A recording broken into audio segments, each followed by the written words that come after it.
Have you ever felt your heart sink when something you loved was taken away? A job you worked years for gone? A relationship you poured your soul into ended? A possession you saved for, cherished, broken, or lost? That sharp pain, that fear of loss that keeps you awake at night, the constant worry that what you have could disappear tomorrow. That quiet frustration when life reminds you nothing is truly yours. You are not alone in this suffering. It is the human condition. But what if I told you the ancients found a way out? Not by grasping tighter, but by letting go with wisdom. Not by owning less, but by realizing you own nothing. And in that truth, you gain everything. If this speaks to you, if you're tired of being chained by what comes and goes, hit that like button right now to affirm your commitment to inner freedom, and subscribe with notifications on so you never miss a lesson that can change how you walk through life. Let's begin. Number 1. Understanding true ownership. Pause and look honestly at everything you label mine right now. Your apartment or house that feels like home, the car you drive every day, the job title on your email signature, the reputation people whisper about you, the body you wake up in each morning, even the people you hold dearest. We say my, so naturally it feels like truth. Yet Epictetus, Marcus Aurelius, Seneca, all the great Stoic voices cut through that illusion with one piercing fact. None of these things belong to you in any permanent sense. They are on loan from the universe, from circumstance, from time itself. The instant you mentally sign the ownership papers in your mind, you sign up for inevitable suffering. When fate calls the loan back, through layoffs, breakups, illness, aging, or simple entropy, you do not just lose an object or a role. You feel as though part of your very self has been torn away. Real ownership exists only in the narrow territory no external force can ever reach. Your deliberate judgments, your moral choices, your power to assent or refuse in the theater of your own mind. Everything else arrives as a guest. Treat it as such, and a first layer of peace settles over your days. Epictetus drew the line so sharply it almost hurts at first. Of things, some are up to us, others are not up to us. Up to us. Our opinions about what happens, our impulses toward or away from something, our desires and aversions when guided by reason, our actions born from character. Not up to us. Our bodies and their inevitable decline, our property and its fragility, our social standing that others control, our public offices or lack of them. In short, everything that depends on forces outside our will. Most of us spend our lives pouring emotional energy into the second category, then wonder why we feel powerless when storms arrive. Detachment is born the moment you redraw that boundary every single morning. Ask with quiet seriousness, can I command this, or can I only meet it with dignity? The more precisely you classify, the less power externals hold over your tranquility. Anxiety, once a constant companion, begins to shrink because it no longer finds fuel in misplaced claims of ownership. Picture yourself as a traveler on a long, dusty road. You are given beautiful clothes, a fine horse, good food, kind companions for stretches of the journey. You enjoy them deeply, laugh with the friends, savor the meal, appreciate the comfort.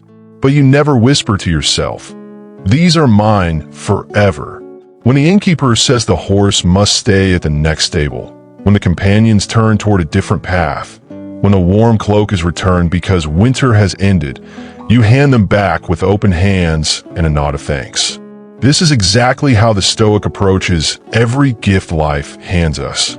Money that flows in, health that shines for a season, relationships that light up our years. They're traveling companions, not permanent residents. See them that way, and gratitude flows naturally instead of desperate clinging. Fear of loss fades because you never confused temporary enjoyment with eternal possession. Freedom arrives not as emptiness, but as spacious calm.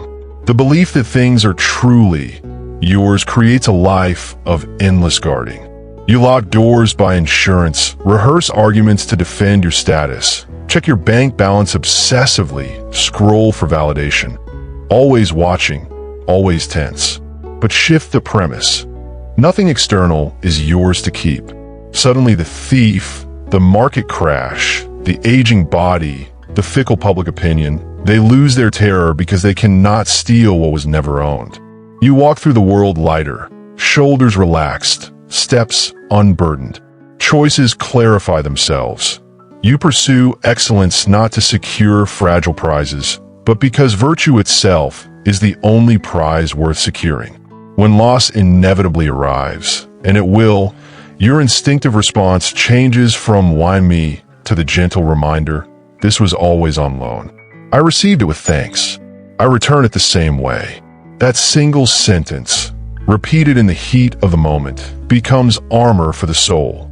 Marcus Aurelius, emperor of the known world, surrounded by luxury and danger, reminded himself nightly in his private meditations. Treat every day as an unexpected gift. Love whatever hand fortune deals you today. He understood that detachment is never icy indifference. It is warm, courageous acceptance of reality as it is. You still plant the garden, still love your children fiercely, still work with full attention, still help where you can, but you do so without the hidden demand that any of it must last forever or define your worth. You engage life completely while holding its gifts with open palms. In that delicate balance, you own nothing that rusts or fades, yet you rule completely over the one kingdom that endures, the inner citadel of reasoned choice, moral strength, and unbroken serenity. Start tonight with something small and concrete. Sit in your room, look slowly at each object, the phone, the clothes, the furniture, the photos, and whisper to yourself, "This is not mine. It is on generous loan for now." Let the words sink in until you feel the subtle unclenching in your chest. Tomorrow morning, extend it. Name your plans for the day, your hopes for recognition, your fears about money or health, and apply the same phrase. Over weeks and months, this quiet repetition carves a new groove in your mind. The habit grows roots. Fear of loss, once a roaring fire, becomes a distant candle you can observe without being burned. You own nothing outwardly, and in that liberating poverty of possession, you discover you possess the rarest treasure on earth, freedom that no one and nothing can ever confiscate. Number 2, the cost of attachment. Attachment is the invisible chain most people wear without noticing until it pulls tight. You link your sense of self, your happiness, your very identity to things outside your control. Money in the account, likes on a post, a partner's affection, a healthy scan, a respected name. Every shift in those externals then feels like a personal attack. A demotion is not just lost income. It becomes proof you are failing at life. Silence from a friend becomes evidence you are unlovable. Even victories carry poison because deep down you know they too can vanish. So you brace for the fall, even while celebrating. The Stoics diagnosed this centuries ago. We are not disturbed by events themselves, but by the fierce opinions we hold about them. Attachment is the opinion that says, "This must stay, this completes me. Without this, I am less." Remove that opinion through deliberate detachment, and the event, however painful, loses most of its power to wound your core. Think of a delicate porcelain cup you love. If your mind insists, "This cup is mine forever and my peace depends on it," then the moment it slips from the table and shatters, more than clay breaks, your tranquility shatters with it. Rage, grief, despair rush in because you treated a fragile thing as the foundation of your well-being. Now, imagine the same cup, but you greet it each day with appreciation while remembering, "Beautiful visitor, thank you for gracing my table today." When it breaks, the sound is still sharp, the loss still real, but the inner fortress remains standing. You sweep the pieces, feel the pang, and move forward without collapse. This mental shift is what Stoicism trains us to do with every attachment. The price we pay for confusing loan goods with permanent property is measured in sleepless nights, clenched jaws, bitter arguments, quiet resentment, chronic anxiety. The reward of seeing clearly is a steady heartbeat even when the cup, or the career, or the relationship returns to dust. Epictetus repeated it like a drumbeat. People are disturbed not by things, but by the views they take of things. Your colleague's harsh feedback stings only because you silently translate it into, "I am incompetent, I am worthless." Detach that automatic translation. See the words instead as another person's judgment, formed by their mood, their biases, their own struggles, none of which you control. The criticism remains information you can use or ignore, but it no longer carries the power to redefine you. You answer with clarity and calm, or you let it pass like wind. This small act of detachment practiced repeatedly turns reactive suffering into thoughtful response. Over time, you notice the change. Insults land softer. Failures teach rather than define. Success delights without creating new fears. Practical freedom emerges not from changing the world, but from changing the lens through which you meet it. Attachment quietly transforms every gift into a set of chains. Romantic love becomes jealous possession. Career ambition becomes obsessive hunger. Even simple comforts, coffee in the morning, Wi-Fi at night, become non-negotiable demands. The more you invest your peace in what fortune controls, the more fragile your peace becomes. The Stoic reversal is stark. Invest your highest value only in what is yours alone. Courage when afraid, justice when tempted, wisdom when confused, self-control when desire pulls hard. These virtues fate cannot touch, time cannot erode, other people cannot steal. In owning nothing material or social, you own the single unassailable good. Everything else becomes enjoyable seasoning rather than the meal itself. You taste life richly without depending on any particular flavor to keep you alive. Take a quiet moment today and remember a past loss that once felt unbearable, the job that ended, the person who left, the dream that died. Ask yourself gently, was the deepest pain from the event itself or from the story you told afterward? This proves I am a failure. Without this, I am nothing. Life is unfair and I am cursed. That narrative, not the event, did most of the damage. Now rewrite it in Stoic terms. This was a gift granted for a season. I used it well while it lasted. I am grateful for the lessons it carried. Now it returns to the source, and I remain whole. Repeat this reframing with every memory that still aches. Each retelling loosens attachment's grip a little more. Suffering shrinks because expectation of permanence fades. You begin to meet change not as enemy, but as the natural rhythm of existence. The heaviest cost of attachment is the half-life it forces upon us. You spend so much energy defending what you think is yours, your image, your security, your plans, that you rarely live fully in the present moment. Every experience is filtered through fear of loss or craving for more. Joy is tainted by dread. Effort is poisoned by dependence on outcome. Detachment reverses all of this. You throw yourself into the task, the conversation, the embrace with full presence because nothing external has to turn out a certain way for you to be okay. You love without needing to own. You strive without hinging your worth on victory. You rest without guilt when rest is needed. In owning nothing, you finally live everything.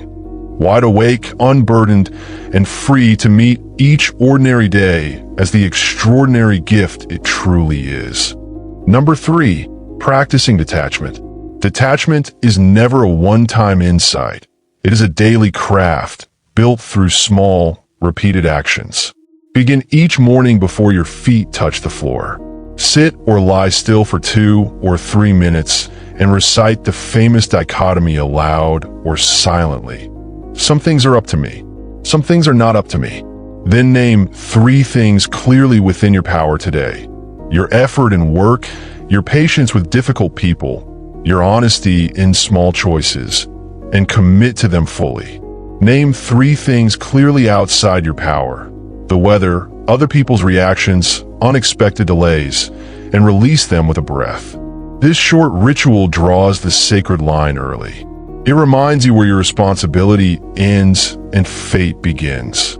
Over months, the boundary becomes instinctive, and with it comes a steady undercurrent of calm, no matter what the day delivers. One of the most powerful Stoic exercises is premeditatio malorum, premeditation of evils. Each evening or morning, take 5 deliberate minutes to imagine losing what you currently value most. Your savings wiped out, your health failing, a loved one moving far away or passing on, your reputation tarnished. Do not rush past the discomfort. Let yourself feel the first wave of fear or sadness. Then, slowly, reason with yourself. If this happens, what remains mine? My ability to respond with courage. My commitment to justice. My power to keep learning. These no one can take. Visualize yourself still standing, still choosing virtue amid the ruins. Done consistently, this practice does something remarkable. It robs future loss of surprise. When hardship eventually arrives, as it does for everyone, it feels less like a blindside attack and more like a familiar guest you already greeted. Fear loses volume. Acceptance grows roots. Whenever a strong desire or sharp aversion rises during the day, craving praise, dreading criticism, wanting a specific outcome, train yourself to pause for 3 slow breaths. In that pause, ask the governing question: is this thing truly up to me? Almost always the honest answer is no. Follow with a gentle redirect. I would prefer this outcome, and I will work toward it skillfully, but I accept in advance that reality may give me something else. Either way, I will meet it with reason and dignity. This tiny intervention creates space between impulse and reaction. Over time, the space widens.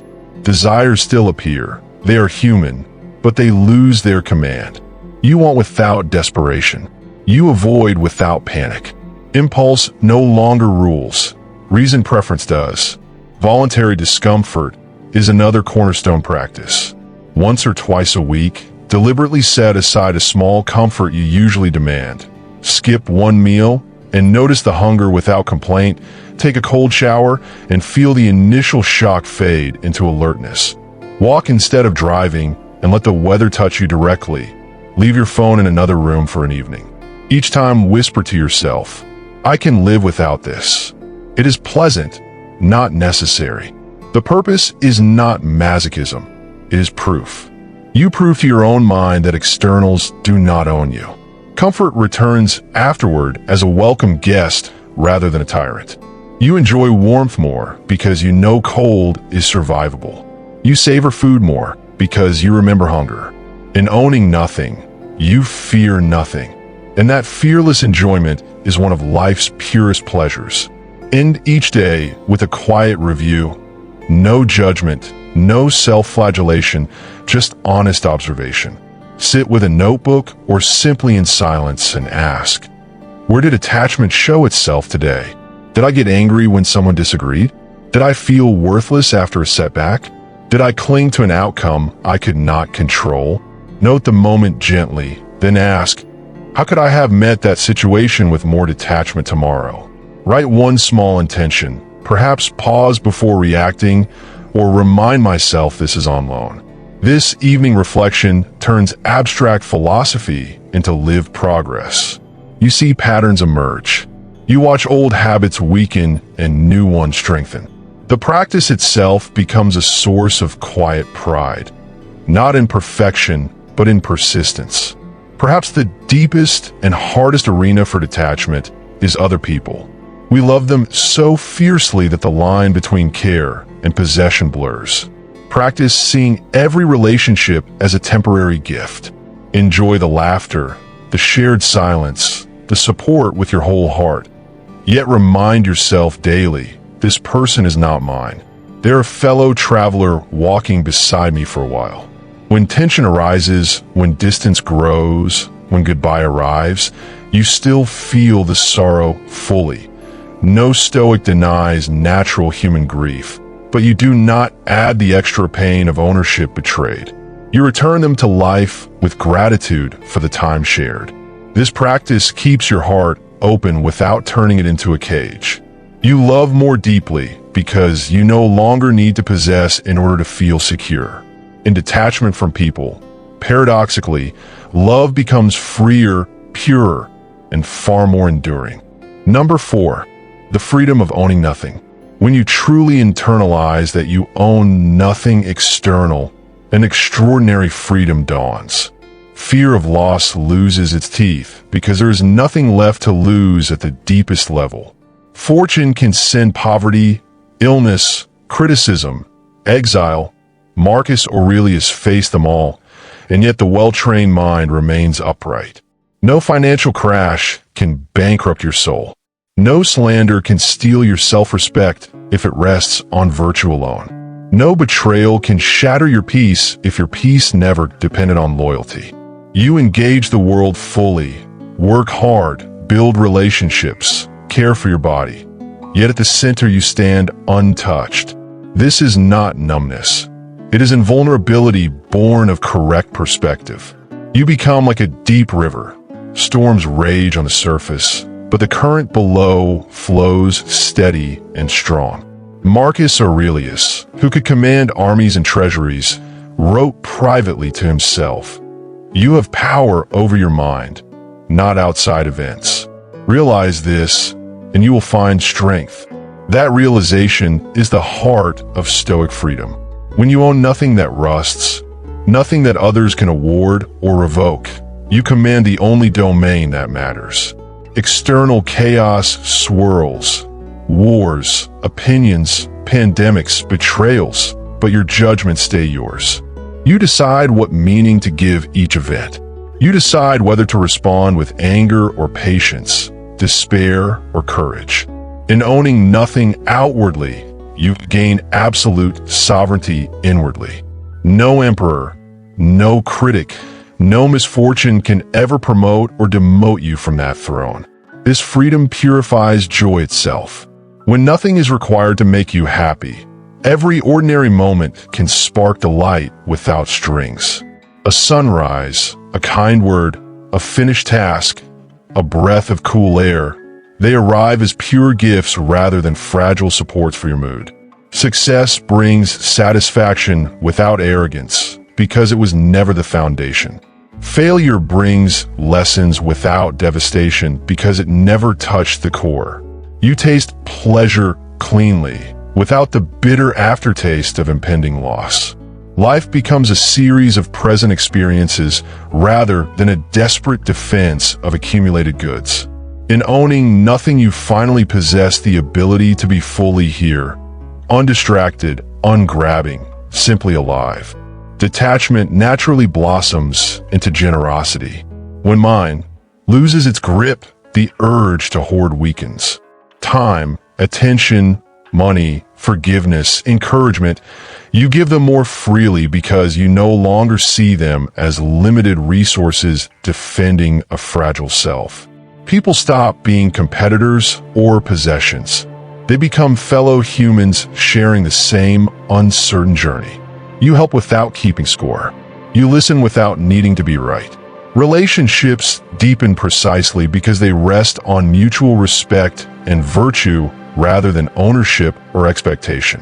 The less you claim as yours, the more you have to offer without depletion.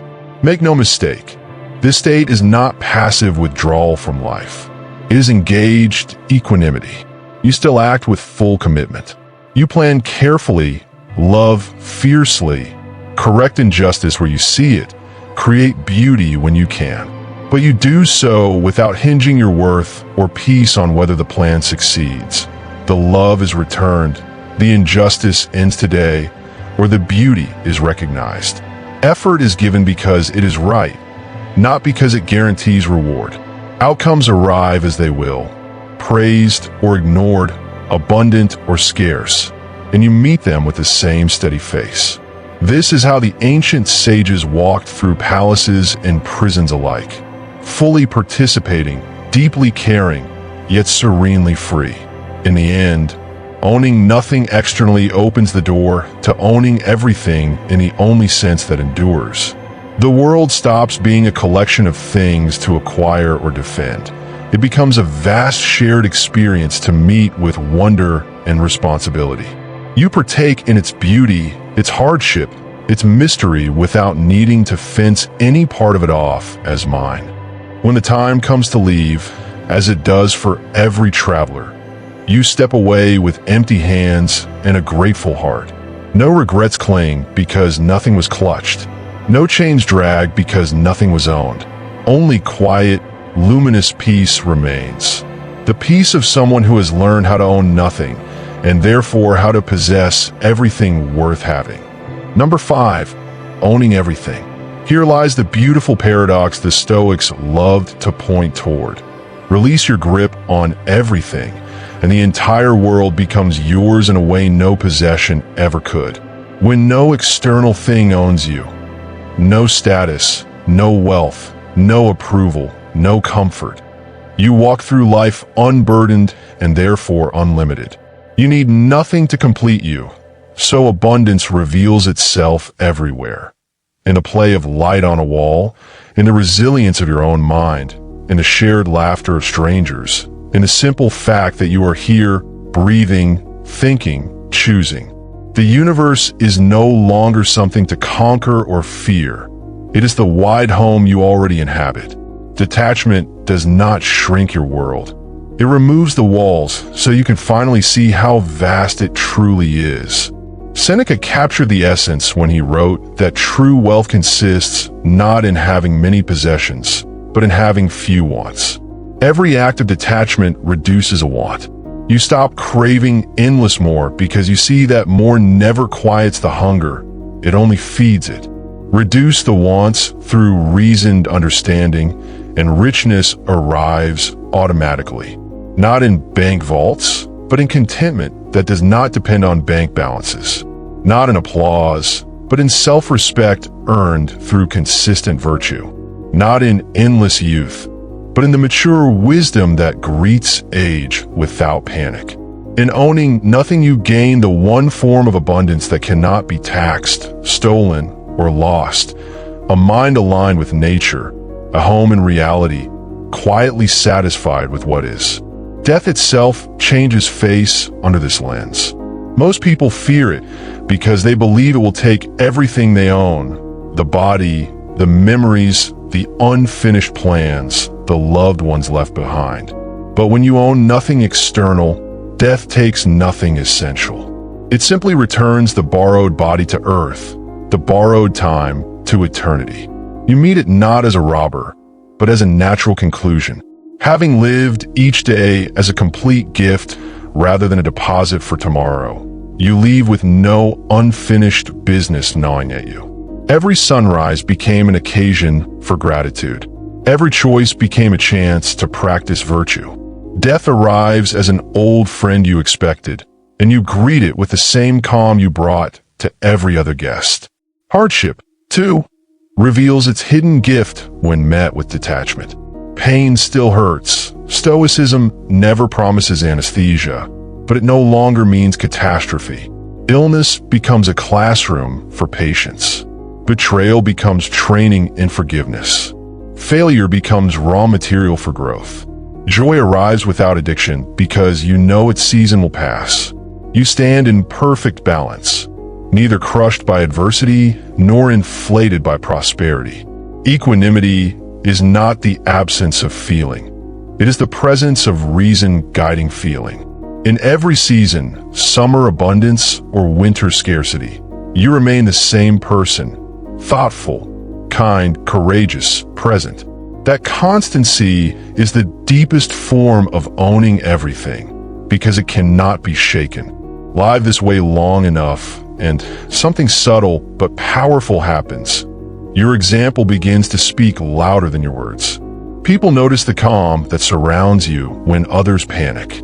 They sense the generosity that flows when others hoard. They feel the steadiness when chaos reigns. You do not need to preach Stoicism, you embody it. Friends ask how you stay centered. Strangers feel lighter after a short conversation. By owning nothing outwardly, you give everything inwardly. Peace, perspective, courage, without ever running dry.